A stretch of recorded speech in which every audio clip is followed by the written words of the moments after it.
dhulboobka iyo keebec mushtarka dhulka dawladda ayaa ka ahaa Soomaaliya dhaqan soo taxnaatan iyo qaranjabkii ceeb iyo fadeexad aan dhammaad lahayn ayay ku noqotay madaxda dalka soo martay waxa ay sidoo kale halqabsi ku noqotay siyaasiyiin badan oo dalka soo hogaamiyay dhammaan waxa ay qoomamo ka muujiyeen sida ay u maamuleen malafiyada dhulka markii ay xafiisyada sare ee dalka joogeen xataa ku darmarmarsiyaha in dawladii xaq u leedahay bixinta dhulka guud aafadan ayaa laga nastay 4 sano ee xukunka joogay Farmaajo waxa ay ahayd dhacdo iyo xasuus xun oo la soo maray bilowgii imaanshaha fiila Soomaaliya ee Farmaajana waxa uu 2 sano ee ugu horeeyay magacaabay guddiga dabagalka iyo ilaalinta hantida danta guud oo ay ku jiraan xubno wasiirra oo badankood hadda aan joogin boobku waa uu joogsaday xilligaas balse soo laba kacleynta dhulboobka ayaa xagga sare ka gashay dhacdooyinka maalinlaha ee dalka Soomaaliya bilihii la soo dhaafay qayladaan iyo war la xiriira xirmaysiga calaamadaynta dhulka howlaha guud iyo ku dagaalankooda ayaa socday dagaal dhimasho sababay ayaana militariga Soomaaliya loo kala adeegsaday oo gudaha caasimadda ah dhul dawladda guud ay lahayd oo la isku haystay xukuumadda ra'iisul wasaare Roble ayaa fadeexad halis ku ah u bareedhay balse Farmaajo oo dareysan in wax qabadka kaliya ah oo aan cidna kula tartamin ay tahay ilaalinta hantida ayaa soo saaray wareegto si qayaxan u xustay inaan la aqbali karin iibinta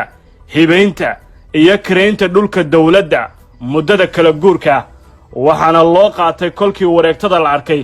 in hawshu istaagtay balse guddiga uu soo saaray ra'iisul wasaaraha Soomaaliya shalay galab ayaa mar kale tuhun dhalisay inkasta oo baraha bulshada ee dawladda dib looga tirtiray warka guddiga haddana waa magacaabid aan weli toos looga laaban aan eegno dhowr dhacdo oo dul taagan guddigan iyo hadalhaymaha arrimaha dhulka kow wasiirada la idmay kuma jiraan xafiisyada ilaalinta hantida dadweynaha ee kala hanti dhowrka guud xisaabiyaha qaranka iyo xeelaliyaha guud ee qaranka hanti dhowrka guud hore ayuu u soo saaray wareegtada diiwaangelinta dhulka lagu amrayo dhammaan hay'adaha kala duwan ee dawladda lama fulin si muuqata ilaa iyo hadda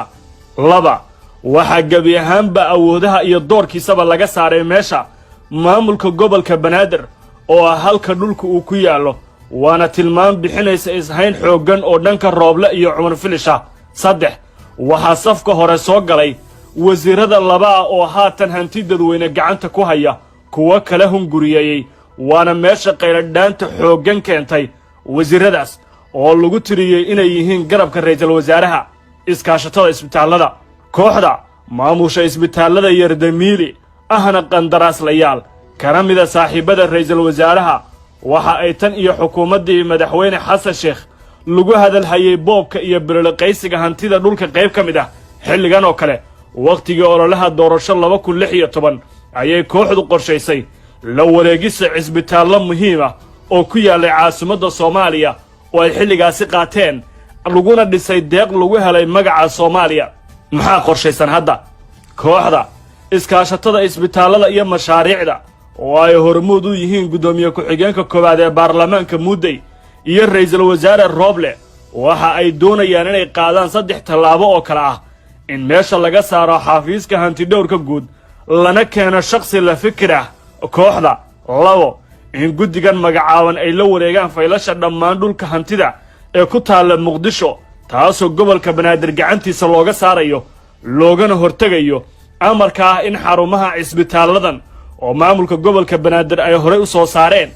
laga wareejiyo maamulka gobolka oo amarkaasi la buriyo iyo saddex oo inay soo saaraan gungaar qoraaleed ay ku xalaalaysanayaan dhulka hadda gacantooda ku jira oo isbitaaladu ay ka mid yihiin lagana dhigo in ay tahay inay sii maamulaan shirkado gaar loo leeyahay maadaama xilli kala guura lagu jiro maamulka gobolka Banaadirna lagu eedayn doono inaysan awood u lahayn gacan ku haynta iyo maareynta howlaha isbitaaladan su'aalaha la yaab kale ee tuhunka xoojinaya waxa ka mid ah maxaa wasiirka howlaha guud iyo guriyeynta dawladda loogu soo dari waayay guddiga maadaama ay shaqadiisi tahay howlaha guud ee dhulalka